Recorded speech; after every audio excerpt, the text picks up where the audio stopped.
Audra, I'm telling you, it's talking to me.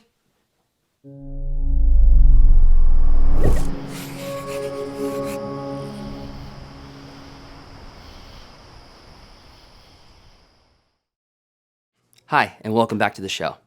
When I first started out this channel, back about a month ago, I set out to create a space where as a filmmaker I could share what I'm doing, but also encourage you as filmmakers in your endeavors in creating work.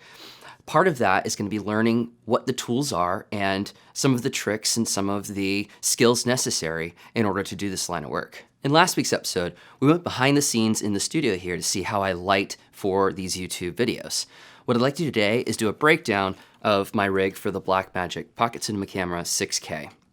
Part of the reason of doing rig breakdowns is actually to see not just the fancy tools involved, but actually to see how the tools come together in order to enable you as the filmmaker to work in the most seamless way possible. What you'll notice is that parts of this rig are going to be very useful to you, maybe even right now. I haven't spent any large amounts of money on anything outside of maybe my lenses here. Even the Blackmagic Pocket Cinema Camera 6K is not all that expensive of a body. But when put together, this creates a really nice cinematic professional rig that I can throw on an easy rig, for instance, to keep the strain off my arms and run with all day. I can get some smooth handheld shots. I can attach this to a tripod, which enables me to be flexible when shooting most things. Just about the only thing that this rig can't do is fly on a gimbal, which for that, you're going to want to use something more specific, or you're going to have to do a breakdown of this in order to get it onto whatever gimbal you're using, and then you can run with it then. Let's just look at a few of the parts here. I'm not going to try to take too long doing this, and in fact, in future videos, I plan on doing individual part breakdowns of the monitor, of the handle here, the top handle on top as we'll look at, as well as some other accessories necessary to make all of this work, and how it comes together on at least this camera specifically. The first part to all of this is going to be the cage here. Now, this is a full cage that covers the entire body of it, which was important to me. I can put a quick release plate on the bottom, just a standard Manfrotto, and I can attach it to this little riser with the rails, and again, get another quick release attached to that. So if I really wanted to, I could take this whole system off of the rails and just have it as the one piece. Just about the only part that I'm still working on getting right is this attachment for the V-mount battery on the back. I can't take the camera off of the rails without detaching it from the V-mount battery here. That's actually connected through the piece here is where the power comes out and into the camera. So I've got some other cords and attachments I could do to have a battery running separate from it, but for now I really don't plan on detaching it from the rails at all because I think it's versatile enough as it is, and like I said, this can go straight onto your tripod, no problem, and it's ready to go. I don't have any other reason that I might tear it down other than if it's just too large in a situation. And if that's the case, it's not really going to get that much smaller. It's going to buy me, a few inches here, really 5 inches at the most. From there, I had another handle on here before, but when I first saw this handle by SmallRig, I got really excited about it. One, because I've used Red's system before, and they have a handle very similar to this. It's probably a little smaller than it, but I really like the fit of it. It's got these grooves for your fingers, really deep grooves on it, but also enables me to put a finger right up in front of it. It just gives me a good grip, and it gives me a good handle on that piece. Plus, it's not too bulky. It doesn't take up a lot of space on the rig itself. It doesn't elevate too much. And the other benefit is it has an airy pin connection on the front here, and that's where this tilting piece actually comes in, this arm for it. The issue I've had with monitors all along is that whenever I put them on any kind of magic arm or anything like that, it has a tendency to loosen because it's only one connection on it. So it's just 1/4-20 that would just go into a top somewhere into a handle or even off to the side here. And they're just not very sturdy, in my opinion. With the airy pin connection, which I actually have is the same 1/4-20 thread, but also two pins that come on either side of it that help to anchor and stabilize this arm. Plus, when you tilt this arm, it has this nice fluid feel to it, and over time it doesn't loosen up the same way other ones like this that I've had before do.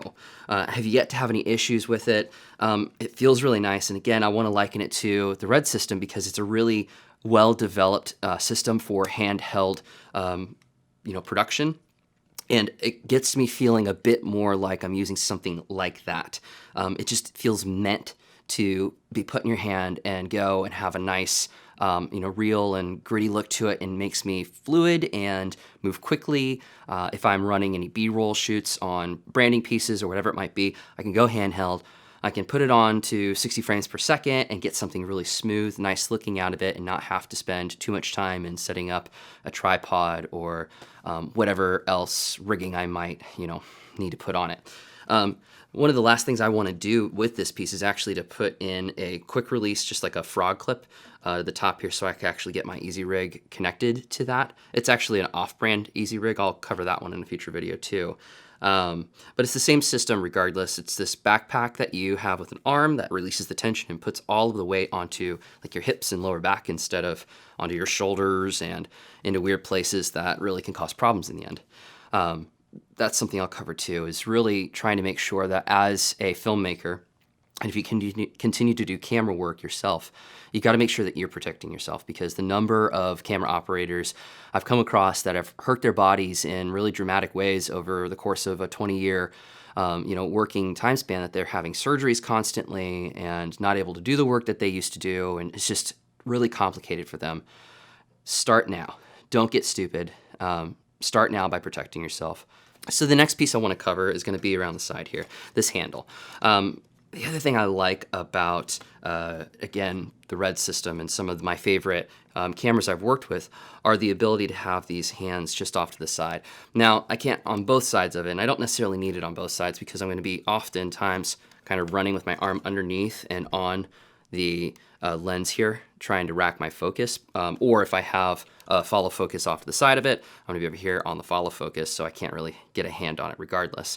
But just to be able to grab this, it's very stable. It's got a 2-pin connection here, just 2 quarter 20 thread connection. This can be adjusted up and down. You can see a little threading down there for just an Allen key, which is conveniently located inside of the handle here. It just is magnetic, snaps right in. And that can be loosened, or it can be reversed if you want to put it onto the other side. Something else that I find this works really nice for is if I am running on an EasyRig and I've got all the weight distributed here, then I can use the handle onto the side as just a like an oar of sorts, right? For a boat, think of that. I can just help to steer it just a little bit here and there without putting my hands on the camera body itself, causing extra movements that aren't necessary. It just creates a really nice anchor for my movements and gets it off of the camera body and gives it kind of a unique position to hold from. And it is sturdy enough to just hold and go and hang on to without having to, reach for specific parts all the time. Another benefit, 3/8 threads and quarter 20 threads right there, and another cold shoe so that you can attach anything you'd like to right on the top of it. I have yet to do any of those things. But if you want to, you can. If you've got maybe an on-camera light, if you're running for some kind of journalism piece, you can do that just fine. So the final piece that works for the system for me is actually the touch monitor here. This is the SmallHD 5-inch touch monitor, and it's convenient because I have full control right from the monitor here without having to do any buttons or they've got the little nipples on them sometimes that are just like little movements that you have to do with stuff. It just makes it really fluid. I wish that it had connections to control the camera itself. It doesn't, unfortunately, but it is very convenient regardless. And SmallHD honestly just has some of the best monitoring that I've seen in monitors. Just the clearest, nicest image to look at. Gives me something close to what I'm going to be using in post. And just keeps it really accurate for me. So that's a basic overview of the system for me today. Remember that in future episodes, I'm going to be going over the individual parts here that I've talked about between the handle, the tilting piece, the monitor, and the side handle here as well, just to highlight some really nice key aspects of it and give you a little more to see on those individual pieces. I will leave links for some stuff in the description below if you'd like to take a look at some of those yourself. As far as I know, the SmallRig handle, as of this video posting, can only be ordered through SmallRig. It can't be found on Amazon yet. That could be changing very soon. Everything else could be found just about anywhere that they sell camera parts that you would usually find or pick them up on. Rig building is one of my favorite things to do. I love to tinker with the parts that can go on this to look at how people are building their own pieces. It changes, it moves, it evolves constantly. I mean, no single rig is going to be perfect forever. When I went to build this one specifically, I got parts that I knew I wanted to reflect something I'd used in the past that felt comfortable to me and that felt versatile to me. When I'm around in productions that I have to do most of the time, I want to make sure that I can move as quickly as possible, because often I don't have a lot of time with some of the clients that I have, or I'm running out of daylight, which is my only option to shoot in sometimes, or I need to be in tight spaces. And one of the other parts that I often overlook is the creative freedom that happens in the middle of production. I like to say that productions are a lot like jazz. You prepare yourself as much as you can in order to be ready for any circumstance that comes along and to be able to act creatively at any moment, spur of the moment, and to just move with whatever's inspiring you behind the lens. That's a really important point to talk about, is that you as a filmmaker should be constantly engaging in whatever it is that you're doing. And the tools that you're using should be a part of that, an extension of your creativity that enable you to keep producing better and better work and that inspire you amidst your shooting. That's the way that you're going to have unexpected evolution, I feel like, as a filmmaker. If you appreciate episodes like this and you want to see more breakdowns of equipment or behind the scenes on the tools used and how I'm accomplishing some of the works that I'm doing in future episodes, let me know by liking this video.